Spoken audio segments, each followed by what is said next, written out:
the larger wildlife crimes, the violator knows exactly what they're doing. He's talking about poaching in the Panhandle, and these area game wardens have some interesting stories. They would manufacture homemade nets, which we call gill nets, which are illegal.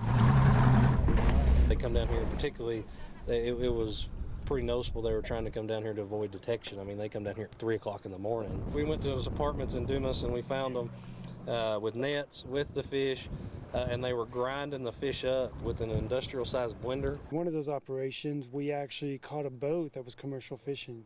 Kind of a wild ride. We're sitting in the brush waiting for one to come across, and then all of a sudden all of our boats converged on a boat. They gauge their deer by how big a rack the deer grows. It drives a lot of the hunters to drive the roads day or night and look for an easy kill that has a big rack on it.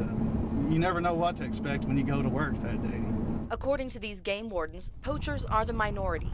Most people aren't breaking the law, or at least they don't know they are. We have a large immigrant population that lives in Dumas and in Cactus. Not familiar with the regulation, culture, how it's a recreation here that's regulated versus a lifestyle.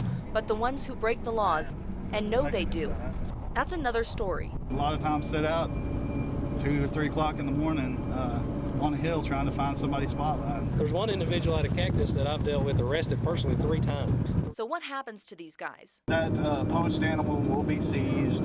Usually the weapon they use to kill that animal will be seized.